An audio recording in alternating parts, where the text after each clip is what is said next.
APPSC మూల్యాంకనలో అక్రమాలకు పాల్పడ్డ నాటి ఐపీఎస్ ఆఫీసర్ పిఎస్ఆర్ ఆంజనేయులు ఇంట వివాహానికి హాజరయ్యాడు జగన్మోహన్ రెడ్డి. పిఎస్ఆర్ ఆంజనేయులు జైల్లో ఉన్నప్పుడు పరామర్శించిన జగన్మోహన్ రెడ్డి గత 3 రోజులుగా ఏపీపీఎస్సీ మీద చర్చ జరుగుతూ ఉంటే సమాధానం చెప్పిన జగన్మోహన్ రెడ్డి ఇవాళ ఆ మూల్యాంకనంలో ప్రధాన పాత్ర పోషించి అక్రమాలకు పాల్పడ్డ ఆ మాజీ ఐపీఎస్ ఆఫీసర్ అంటే పెళ్లికి వచ్చాడు. అక్షంతలు వేసి ఈడీ రైడ్ జరుగుతున్న అవినాష్ రెడ్డిని పలకరించడానికి వెళ్తాడా, బెంగళూరు పారిపోతాడా? తెలుసుకునే ప్రయత్నం చేద్దాం. స్టేట్ అంతా కూడా ఉన్నారు సీనియర్ జర్నలిస్ట్ డివి శ్రీనివాస్ గారు. వారిని అడిగి మన విశేషాలు తెలుసుకుందాం. నమస్తే సార్. నమస్తే. పిఎస్ఆర్ ఆంజనేయులు జైల్లో ఉన్నప్పుడు పలకరించలేదు, ఇవాళ వాళ్ళ కొడుకు పెళ్లికి వచ్చాడు. అక్షంతలు వేసి ఇప్పుడు అవినాష్ రెడ్డిని పలకరించడానికి వెళ్తారంటారా, ఎలాంక వెళ్ళిపోతాడా? యలహంక వెళ్తాడు. యలహంక వెళ్ళబోయే ముందు మరి అక్కడ ఈడీ రైడ్స్ జరుగుతున్నాయి కాబట్టి మరి ఆ ఈడీ రైడ్స్ జరిగేటప్పుడు ఏం వెళ్తాడు? ఇప్పుడు పిఎస్ఆర్ ఆంజనేయులు పెళ్లి గత 3-4 రోజులుగా వేడుకలు ఖర్చు అంతా జగనేనా? మొన్న కూడా ఆ పార్టీ మొత్తం అక్కడే ఉంది, ఆ ఇంట్లోనే, ఆ ఫంక్షన్లోనే మొత్తం. అసలు ఈ వేడుకలన్నీ పర్యవేక్షణ సజ్జల రామకృష్ణారెడ్డిగా. సజ్జల రామకృష్ణారెడ్డి, శ్యామల, చెవిరెడ్డి భాస్కర్ రెడ్డి, లేకపోతే పిన్నెల్లి రామకృష్ణారెడ్డి, మొత్తం వైసీపీ వాళ్లే కదా అంతా. పలకనింపులు కూడా మొత్తం శ్యామలే, ఎవరు లేనట్టు. అంటే ఆయన ఐపీఎస్ కాదనమాట, జేపీఎస్. అక్కడే అర్థమైపోతుంది కదా. వైఎస్ఆర్ కాంగ్రెస్ పార్టీకి అతనే చీఫ్ అడ్వైజర్. పిఎస్ఆర్ ఆంజనేయులు అంటుల్లా ఇప్పుడు కొత్తగా సాక్షి మొత్తం ఛానల్స్లో పిఎస్ఆర్ ఆంజనేయులు శర్మ అని చెప్పిస్తారు. అది కొత్తగా కనపడుతుందండి పేరు. ఆయన కెరీర్లో ఎప్పుడు ఆయన పెట్టుకోవాలా? ఆయన పెట్టుకోవటం కాదు, ఎవరు అనలా. ఇప్పుడు ఏంటి, ఈ విధంగా ఆయన యొక్క కులాన్ని జనానికి ఎక్స్పోజ్ చేసి పాపం ఏదో మళ్ళా సానుభూతో ఓట్లు మామూలు కాదు కదా. అరే సీదిరి అప్పలరాజు మత్స్యకారుడు జైలుకు పంపుతారా అంటారు. అక్కడ బాధితుడు యాదవ, ఇది దానయ్య యాదవ్, అది పట్టించుకోరు. సిఐ నాగరాజు కులం వదిలేస్తారు. అతను ఎవరు? ఆ గాదే సాయికృష్ణ కాపు యువకుడు అంటాడు. ఇప్పుడు అక్కడేంటి, అక్కడ నాగరాజు కూడా కాపే కదా. మనం ఏంటంటే జగన్మోహన్ రెడ్డి పాపం అతని పాట్లు ఫీట్లు చూస్తుంటే నిన్న ప్రెస్ మీట్ పెట్టాడు. నిన్న ప్రెస్ మీట్ పెట్టి ఏపీపీఎస్సీలో నేను సంస్కరణలు తెచ్చానన్నాడు. అల్లాటప్ప అధికారి కాదు పిఎస్ఆర్ ఆంజనేయులు, అల్లాటప్ప అధికారి కాదు గౌతమ్ సవాంగ్, నిజాయితీ పరులైన అధికారులు అంటూ సర్టిఫికెట్ ఇస్తాడు. అంటే ఇప్పుడు ఇంత స్కామ్కి పాల్పడి ఇన్ని కోట్ల ప్రజాధనం దిగమింగిన వీళ్ళు నిజాయితీ పరులు అంటే జగన్ దృష్టిలో అక్కడే అర్థమైపోవటల్లా. బుట్టా రేణుకమ్మ, బుట్టమ్మ పేద అంటాడు. లేకపోతే జోగి రమేష్ సౌమ్యుడు అంటాడు, వల్లభనేని వంశీ అందగాడు అంటాడు. ఇప్పుడు నేరానికి కులాన్ని తీసుకొచ్చి, లేకపోతే నేరస్తులు కరుడుగట్టిన వాళ్ళందరినీ కూడా సౌమ్యులు అందగాళ్ళు అంటూ చూపిస్తూ జగన్మోహన్ రెడ్డి ఈ విశ్లేషణ, ఈ విన్యాసం అంటే అతని దృష్టిలో మంచి చెడు, చెడు మంచి. ఆ పెళ్లికి వస్తా కూడా బేగంపేట ఎయిర్పోర్ట్లో హడావుడు మళ్ళీ సీఎం రప్ప ఎన్ని ఫ్లెక్సీలు హడావుడి మామూలుగానే ఉన్నాయండి. అది అతను అడుగు పెడితే నోట్ల కట్టలే కదా, పరుచుకుంటూ వెళ్తాడు. ఎవడన్నా పెళ్లికి వస్తే అట్లా పెళ్లికి వెళ్ళి లక్ష్యం చేసి వెళ్ళిపోతారు సైలెంట్గా. ముందే సమాచారం ఇచ్చి అక్కడ 100 మంది పోగేసుకుని 100 మందితో జైలు కొట్టించుకుని ఆ పెళ్లికి వెళ్ళడం అర్థం కాలే ఎవరికి. ఊరికే కొడతారా జైలు? డబ్బులు ఇస్తేనే కదా, డబ్బులు ఇచ్చి కొట్టించుకునేయే కదా, డబ్బులు ఇచ్చి తెచ్చుకున్న జనమే కదా. అతను ఏంటంటే అతన్ని ప్రతి అడుగులో పరుస్తున్నాడు. డబ్బు డబ్బు డబ్బు, పొరలు కమ్మాయి, డబ్బు పొరలు కమ్మే ఇవాళ అతను చేస్తున్న ఈ రాజకీయం. అంటే ఈ వీడియోలు చూపించి సిబిఐ కోర్టులో కూడా ఇవన్నీ సమర్పించి జగన్ వస్తే ఎట్లాగా ఉంటుంది హడావుడి, తట్టుకోలేము, ప్రజలకు ఇబ్బంది అవుతుందని చెప్పి తప్పించుకునే ప్రయత్నం చేస్తున్నాడు అంటారు. ఇంకా వాయిదాలకు రాకుండా నువ్వు హడావుడి చేసి నువ్వు ఈ జనాన్ని తీసుకొచ్చినంత మాత్రాన వదిలేస్తారా? కేసులు మాఫీ చేస్తారా? అంటే ఇప్పుడు వెళ్ళేటప్పుడు ఈ జనం ఉంటారా? పని వెళ్ళేటప్పుడు విజువల్స్ చూపిస్తారు ఎక్కడ, వచ్చేటప్పుడు ఈ హడావుడి అంటే ఏంటి, డబ్బు అప్పటికే అనమాట. వెళ్ళేటప్పుడు డబ్బులు ఇట్లు లేదనమాట. వెళ్ళేటప్పుడు ఇప్పుడు అంబటి రాంబాబు ఇంటికి వెళ్ళాడు, 36 కిలోమీటర్లు 6 గంటలు వెళ్తాడు. నిన్న చూశారు ఆ ఆంపోలు జైలు, అక్కడ ఎయిర్పోర్ట్ నుంచి జైలు 2 కిలోమీటర్లు 7 గంటలు వెళ్ళాడు. అంటే ఏంటి, మళ్ళీ వచ్చేటప్పుడు 1/2 గంటలో వచ్చేస్తాడు. కర్నూలు అదే పరిస్థితి. ఇక్కడ జగన్ చేస్తున్నటువంటి దాన్ని సర్కస్ అనాలా? అంటే ఇప్పుడు నిన్న అతను గ్రూప్ 1లో అతను మాట్లాడుతూ నేను ఇందాక అదే అన్నా, ఏపీపీఎస్సీలో సంస్కరణలు తెచ్చారు వీళ్ళిద్దరు అన్నాడు. అదొక పెద్ద జోక్ అయిపోయింది. ఏంటి పిఎస్ఆర్ ఆంజనేయులు తెచ్చిన సంస్కరణ? డ్రైవర్లతోనూ అసిస్టెంట్తో దిద్దడం, అదే సంస్కరణ. ఎలక్ట్రీషియన్లు, ప్లంబర్లు, కుక్కు దిద్దటమా? ఆన్సర్ షీట్లు 84 రోజులు తీసుకుపోయి ఐలాండ్లో పెట్టడమా? అవే సంస్కరణలు. వైటనర్ కొత్త సంస్కరణ. ఎగ్జామినర్లు సంతకాలు పెట్టకపోవటం ఇంకో సంస్కరణ. రాజారెడ్డి అన్న మనవడిని సభ్యుడిగా చేర్చడం ఒక సంస్కరణ. ప్రభుదాస్ రెడ్డి మనవడు సుధీర్ రెడ్డి, లేకపోతే సునీల్ కుమార్ పివి సునీల్ కుమార్ మేనల్లుడిని సభ్యుడిగా చేయటం మరి గొప్ప సంస్కరణ కదా. ఏపీఎస్ఎస్సి సెలక్షన్ కమిటీలో నుండి వీళ్ళే అంత మెంబర్లు. Kadapa YCP youth wing convener Salam Babu ఒక సభ్యుడు. సంస్కరణ కాదా? అది ఏపీపీఎస్సి కాదు రామ్ బ్రహ్మం గారు, అది వైసీపీ పిఎస్సి. ఏమి సంస్కరణ తెచ్చాడు పిఎస్ఆర్? నిన్న ఆఖరిలో చర్చ ముగించే ముందు సవాల్ చేస్తున్నాడు ప్రభుత్వానికి, మీకు దమ్ముంటే డిఎస్సి మీద ఏపీపీఎస్సి మీద సిబిఐ ఎంక్వైరీ చేయండి అని. ఇప్పుడు ఇవాళ ఈడీ రైడ్స్ జరుగుతున్నాయంట. అవినాష్ రెడ్డి, లేకపోతే మొత్తం భాస్కర్ రెడ్డి, దేవిరెడ్డి శివశంకర్ రెడ్డి, లేకపోతే సునీల్ యాదవ్, ఎర్రగంగిరెడ్డి, మొత్తం 10 చోట్ల ఈడీ రైడ్స్ జరుగుతున్నాయి.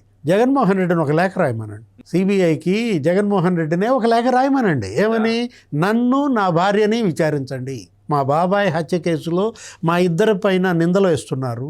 ఎవరో కాదు నిందలు వేస్తోంది, నా సొంత చెల్లె సునీత వేస్తోంది, షర్మిల వేస్తోంది. ఈ హత్య రాజకీయ హత్య, కడప పార్లమెంటు కోసం జరిగిన హత్య అని చెప్పి షర్మిలే వాంగ్మూలం ఇచ్చింది. అసలు సునీత అయితే ముందు భారతీకి ఎలా తెలుసు? ప్రపంచానికి తెలియకముందే హత్య విషయం జగన్కి ఎలా తెలుసు? జగన్ని భారతీని ఎందుకు విచారించలేదని సునీతే అడుగుతోంది. కాబట్టి ఒక లేఖ జగన్నే రాయమనండి. సిబిఐ కూడా తేల్చేస్తుంది కదా సార్, విచారణ చేయాల్సిన అవసరం లేదు, వాళ్ళ ప్రమేయం లేదు, వాళ్ళకి ఏం తెలియదు అని చెప్పి సిబిఐ చెప్తుంది ఒక పక్కన. మొన్న ఒక 4 రోజుల నాడు రోజా అడుగుతుంది, పేరుని నాని కూడా అడుగుతున్నాడు. ఏమని? పరిటాల రవి హత్య కేసులో రాజశేఖర్ రెడ్డి తన కొడుకు మీదే సిబిఐ ఎంక్వైరీ చేయించుకున్నాడు, ఇంటికి పిలుచుకున్నాడు. సిబిఐ వాళ్ళకి బాగా మర్యాదలు చేసి ఇంట్లోనే విచారణ జరిపించి మామ అనిపించాడు. మరి చంద్రబాబు కూడా తన కొడుకుపై ఈ మెగా డిఎస్సిపై సిబిఐ ఎంక్వైరీ చేయించుకోవచ్చు కదా అంటదా. చంద్రబాబుకి ఎందుకమ్మా నువ్వు చెప్పటం? అదేదో జగన్కే చెప్పొచ్చు కదా. జగన్ చెప్పొచ్చు, కోర్టుకి వెళ్ళి అడగొచ్చు, తప్పే. మీ అధ్యక్షుడికి నువ్వు చెప్పు. ఏమని? అన్నా, వివేక హత్య కేసులు అందరూ వదిన అంటున్నారు, నిన్నంటున్నారు. అదేదో నువ్వు లెటర్ రాయి. జగన్మోహన్ రెడ్డి ఒక లేఖ రాస్తే చాలు. ఏమని? సిబిఐకి ఆయన సింపుల్గా సంతకం పెట్టేసి ఒక లేఖ, మా బాబాయ్ హత్య కేసులో నా మీద నా భార్య మీద విచారణ చేయండి అని లేఖ రాయమనండి. కథం. ఇవాళ పొద్దున సాక్షిలో డిబేట్ పెట్టారండి, అవినాష్ రెడ్డి మీద ఈడీ రైడ్లు, చంద్రబాబు కుట్ర హెడ్డింగ్. డైవర్షన్ పాలిటిక్స్ అంట. ఏది? నిన్న జగన్మోహన్ రెడ్డి ప్రెస్ మీట్ పెట్టాడు, దాని నుంచి డైవర్షన్ చేయటం కోసం ఇవాళ చంద్రబాబు ఈడీని దించాడు. చంద్రబాబు నాయుడు గారికి ఈడీని దించి సిబిఐ చేత ఎంక్వైరీ చేయించే పవర్ ఉంటే, ఆ పని ఆయన చేయగలిగితే జగన్మోహన్ రెడ్డి 13 ఏళ్ళకి బయట తిరిగే అవకాశం ఉందండి. అసలు అదేదో జగన్ ఇంటి మీద చేయమంటాడుగా, చేపించేవాడుగా, ఇప్పటికి అరెస్ట్ చేసేవాడుగా అసలు డైరెక్ట్గానే. ఆయన అంటే ఎవరు డైవర్షన్ చేస్తున్నారు? జగన్మోహన్ రెడ్డి స్పష్టంగా కనబడుతుందిగా. ఇప్పుడు సాక్షి ఛానళ్ళు, సాక్షి మీడియా, లేకపోతే వైసీపీ వాళ్ళు గడికోడ శ్రీకాంత్ రెడ్డి కూడా ప్రెస్ మీట్ పెట్టాడు. అతను కూడా ఇదే మాట్లాడతాడు. వివేకానంద రెడ్డి మా నాయకుడు మేము చంపుకుంటామా? ఆ గొడ్డలేది? ఆ గొడ్డలు ఇప్పుడు చంద్రబాబు వెంట పడుతుంది, ఈ టైప్లో మాట్లాడుతున్నాడు. అన్నీ బయటకు వస్తాయి. తొందర ఎందుకు? అన్నీ బయటకు వస్తాయంటారా? కేసు తేల్చేస్తారంటారా? జరగాల్సింది జరుగుద్ది. కొంచెం ఆలస్యంగా అయినా జరగకుండా ఉంటుందా? ఇప్పుడు రామోజీరావు గారిది ఏమైంది?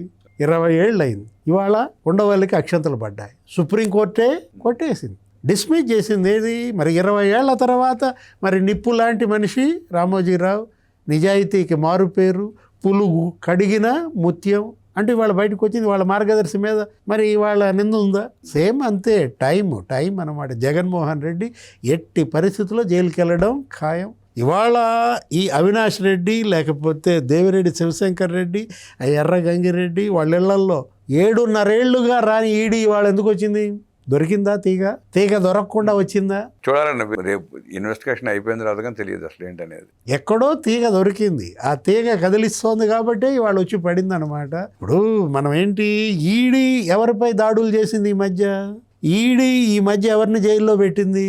3 పెట్టింది. కేశిరెడ్డి రాజు, లేకపోతే మరి వాసుదేవరెడ్డి, కారుమూరి సునీల్. అక్కడ తీగ దొరికిందా? ఇప్పుడు ఈ సుపారీ డబ్బులు, ఆ మద్యం డబ్బులా? 40 కోట్లు సుపారీ అన్నారు కదా వివేక హత్య కేసులో. 5 కోట్లు నాతో మాట్లాడుకున్నారు.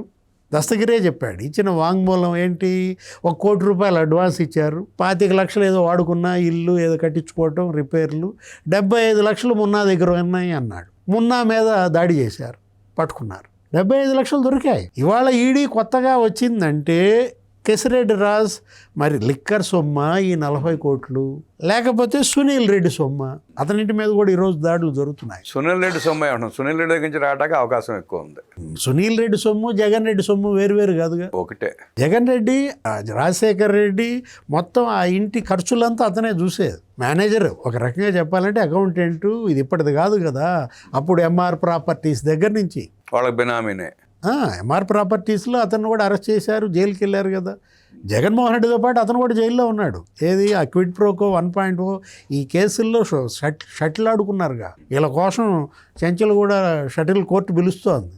ఇప్పుడు ఇక్కడ సునీల్ రెడ్డి సొమ్మ మరి ఇవాళ తేలుతుంది. ఇవాళ జరుగుతున్నటువంటి ఈడీ దాడుల్లో దేవిరెడ్డి చంద్రశేఖర్, అతను ఎవరు, శివశంకర్ రెడ్డి గతంలో 10 కోట్లు ఇస్తానన్నాడు అన్నారు. ఏది ఈ నేరం గనక నేను ఎత్తునేసుకుంటే గంగాధర్ రెడ్డి 10 కోట్లు ఇస్తా అన్నాడని గంగాధర్ రెడ్డే చెప్పాడు. కువైట్ గంగాధర్ రెడ్డి అతను ఇచ్చిన వాంగ్మూలం. మరలా రెండో రోజు అడ్డం తిరిగాడు, అది వేరే విషయం. అడ్డం తిరిగి నాకు చచ్చిపోయాడు. ఆ 10 కోట్లకు సంబంధించి దొరికిందా? లేకపోతే చైతన్య, డాక్టర్ చైతన్య రెడ్డి జైలుకి వెళ్ళాడు. దస్తగిరి దగ్గరికి వెళ్ళి ఒక ఆఫర్ ఇచ్చాడు, 20 కోట్లు ఇస్తానన్నాడని దస్తగిరే చెప్పాడు. అక్కడ దొరికిందా లింకు? తీగ అక్కడ కదిలిందా? ఎందుకంటే బీటెక్ రవి కూడా చెప్పాడు అప్పుడు, నేను ఆ బేరకు ఎదురే ఉన్నా, నా గది, నన్ను కూడా జైల్లో పెట్టారు ఏదో కేసుల్లో. చైతన్య రెడ్డి రావటం నిజం, జైల్లో దస్తగిరితో మాట్లాడటం నిజం అని ఎవరు చెప్పారు? బీటెక్ రవే చెప్పాడు. ఇక్కడ సునీత కూడా అడిగింది. సునీత ఒక 10 పాయింట్లు రైజ్ చేసింది. అదే అర్జున్ రెడ్డి, ఆ భరత్ యాదవ్ వాట్సాప్ దానిపైన విచారణ చేయమని. వాటితో పాటు ఏమంది, గంగాధర్ రెడ్డికి ఇస్తానన్న 10 కోట్లు దేవిరెడ్డి దగ్గర ఎక్కడివి? ఈ సుపారీ 40 కోట్లు ఎవరు సమకూర్చారు? 40 కోట్లు సమకూర్చే ఆస్తి దేవిరెడ్డికి లేదు. జగన్ సీఎం అయినా కొల్లగొట్టాడు, అది వేరే విషయం. ఇంట్లో 5-6 ఆ కుటుంబ సభ్యులు ప్రభుత్వ భూములు ఆక్రమించారు, తలా 5 ఎకరాలనో ఏదో వచ్చింది. 40 కోట్లు సుపారీ అంటే దాని వెనక 1000 కోట్లు ఉన్నాడు ఉండాలి, లేదు దాని వెనక 100 కోట్లు ఉన్నాడైనా ఉండాలి. ఆ 100 కోట్లాడు ఎవడు, ఆ 1000 కోట్లాడు ఎవరు, అది తేల్చమన్నది ఎవరు? సునీత. ఇప్పుడు సునీత స్పష్టంగా అడిగింది ఏమని, భారతీని ఎందుకు విచారించలేదు, జగన్ ఎందుకు విచారించలేదు అని. మనం అంటోంది జగన్మోహన్ రెడ్డిని అదే డిమాండ్, జనం అంటోంది. వాళ్ళ వివేక అభిమానులు కోరుతోంది, రాజశేఖర రెడ్డి అభిమానులు కూడా కోరుతున్నారు. జగన్మోహన్ రెడ్డే ఒక లేఖ రాయండి. రాజశేఖర రెడ్డి భార్య కూతురు కూడా కోరుతున్నారుగా. సౌభాగ్యం అడుగుతోంది, సునీత అడుగుతోంది, షర్మిల అడుగుతోంది, విజయం అడుగుతున్నారు. అసలు వైఎస్ కుటుంబం డిమాండ్ చేస్తోంది. జగన్మోహన్ రెడ్డే సిబిఐకి ఒక లేఖ రాయాలి. ఏమని, రండి మా ఇంటికి, తాడేపల్లి ప్యాలెస్లో ఉంటాం, వద్దులే ఇక్కడ, వద్దులే ఇక్కడ, మళ్ళీ చంద్రబాబు ఉంటాడు, పోనీ యలహంక ప్యాలెస్కి రమ్మనండి, అక్కడ నేను మేడం ఉంటాం, మమ్మల్ని వచ్చి విచారించండి, అక్కడ మా శివకుమార్ ఉన్నాడు, నో ప్రాబ్లం అని చెప్పి యలహంకకి పిలిపించుకోండి, అక్కడే ఒక విచారణ జరపండి. సిబిఐకి జగన్ లేఖ రాస్తారా లేదా? రాయుడు అది కూడా చంద్రబాబు గారినే రాయమంటాడండి. మళ్ళీ వైఎస్ వివేక కేసు కొంత ఆలస్యమైన మార్గదర్శిలో వచ్చిన తీర్పే వైఎస్ వివేక కేసులో వచ్చే అవకాశం ఉందని ఆనాడైనా జగన్మోహన్ రెడ్డి, అవినాష్ రెడ్డి అరెస్ట్ కాక తప్పదంటూ విశ్లేషించిన డివి శ్రీనివాస్ గారి ధన్యవాదాలు తెలియజేస్తాను. నమస్కారం.